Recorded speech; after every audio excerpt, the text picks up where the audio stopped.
All right, let's dive right into this explainer and uncover the hidden financial mechanics that giant retailers are using to build absolute empires.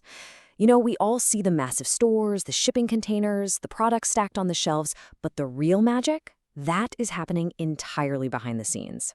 Today, we're going to decode the invisible strategies that separate the companies that are just barely surviving from the absolute titans that dominate the globe. Real quick, before we get into the weeds here, take a second to smash that like button and join our community of over 120,000 supply chain insiders. Subscribing ensures you'll stay way ahead of the curve as we keep uncovering the logistics that literally move the modern world. Okay, let's get into it. We really have to start with a hard, fundamental truth of the industry. Profit is important, sure, but cash flow? Cash flow is survival. On paper, profit is what makes the flashy headlines. But in the real world, the world of heavy logistics, warehouses, and moving boxes, cash flow is the only thing that actually guarantees you live to see tomorrow. You can have all the theoretical profit in the world, but if your bank account is empty when the bills come due, your business comes to a dead stop. And that brings us to the ultimate supermarket mystery. How on earth does a business with a juicy 20% profit margin end up draining its bank balance and going completely bankrupt, while a competitor with a razor-thin, tiny 3% margin builds a global empire, filling its vaults with liquid corporate gold and expanding all over the world? On the surface, it seems totally counterintuitive, right? Well, to solve this mystery, we've got to look at the basic physical flow of a business. It basically comes down to 3 linear steps. 1, you get the inventory. 2, you sell that inventory to a customer. And 3, eventually, you have to actually pay your supplier for it. The secret to corporate dominance isn't about changing these steps. It's about completely mastering the timing of when they happen. And that brings us to the absolute core mechanic behind all of this, the cash conversion cycle, or the CCC. This is it. This is the hidden formula that dictates whether a corporation survives or dies. It's the definitive financial metric that tells you exactly how fast a company can convert its investment in raw inventory back into cold, hard cash from sales. Master this cycle, and you essentially hold the keys to the kingdom. Now, mathematically, it's actually a super elegant, simple formula. You just take your inventory days, which is how long a product sits collecting dust on your shelf, and you add your receivable days, which is how long it takes your customers to actually hand over their money. Then you subtract your payable days. That's the amount of time you take to pay your suppliers. The result is your cash conversion cycle. And generally speaking, the lower this number is, the better your chances of survival. So how does this actually look in the real world? Let's take a look at how a massive giant like Walmart completely masters this cycle. Walmart has pulled off something genuinely incredible here. They operate with a negative cash conversion cycle. Think about that. They are collecting your money on day 0, the exact second you swipe your card at the checkout, but because they have such massive industrial leverage, they hold off on actually paying their suppliers until day 90. For 3 solid months, Walmart is just holding on to cash that technically belongs to someone else. Just think about what that means. Holding on to that cash for 90 whole days creates this massive temporary treasury. Because they're sitting on billions of dollars of their suppliers' cash, they get unbelievable liquidity and much lower borrowing costs. They can fund new inventory, build huge new stores, and keep total financial flexibility, all without ever having to go beg a bank for a loan. They are quite literally financing their own growth using their supply chain.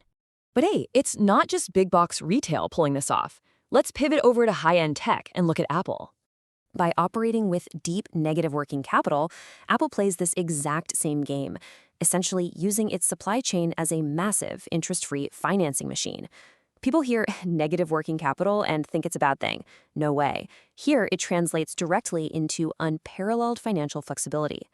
Apple is taking in cash from customers way before they ever have to pay the overseas manufacturers who are actually assembling their phones and laptops.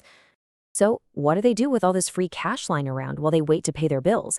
They deploy it straight into a high-end checklist for absolute market dominance. We're talking funding cutting-edge R&D, locking down manufacturing scale that competitors literally can't afford to match, and even pouring that temporary cash into massive share buybacks. It is an absolute masterclass in using the cycle to your advantage. Now, let's widen our lens a bit and look at how the different corporate titans stack up against each other when it comes to cash flow. Actually, quick side note, before we compare them, we really need to separate 2 completely different models. On one side, we have the short-term retail working capital we've been talking about, which is cash generated super fast from inventory turnover. But on the other side is the insurance float model. You've probably heard of this with companies like Berkshire Hathaway. That model is all about collecting insurance premiums up front and holding them for long-term investments before payouts hit. Both models generate cash to invest, but the mechanics and the timelines are totally different beasts. Okay, so when we look at how these different giants leverage their retail working capital, we see some really specialized advantages. Costco, they use rapid membership card swipes and fast-moving pallets to generate cash way before the bills hit. Amazon relies on the sheer, immense scale of their AWS servers and global logistics planes to keep their cycle in the negative. Each of these titans has built a totally bespoke empire, but they're all leveraging this exact same core mechanic. So why does this matter on a macro scale? Beyond just hoarding cash in a vault, what's the big picture here? Well, when the economy takes a hit, cash flow isn't just about survival anymore. It suddenly morphs into an aggressive, competitive weapon. Think about it. During a downturn, an inefficient company has to take on crippling, high-interest loans just to keep the lights on. Meanwhile, a competitor armed with negative working capital can just self-finance its own aggressive expansion. They're out there buying up market share and building new facilities, while everyone else is just drowning in debt. But it's not all cutthroat. When it's managed correctly, this actually builds a much more collaborative, robust ecosystem. A healthy retailer can partner up with banks to offer dedicated supplier financing. This keeps the cash flowing smoothly down the entire chain. The retailer gets to keep their negative conversion cycle, the bank facilitates the capital, and the supplier gets paid on time. It creates this shared efficiency that ripples across the globe. If you're getting value out of this and want to keep mastering these hidden mechanics, make sure to like, subscribe, and hit that bell icon. Being part of our community means you'll always uncover the data, understand the real strategies, and stay one step ahead in the wild world of supply chain secrets. All right, I'm going to leave you with this final thought to completely reframe how you look at business success. Profit tells you how much you earned. Cash flow tells you whether you survive. So ask yourself, whether it's in your own business or the companies you invest in, are you just tracking how much is being earned on paper, or are you actually engineering true structural survival? Thanks so much for hanging out with me, and I'll see you in the next explainer.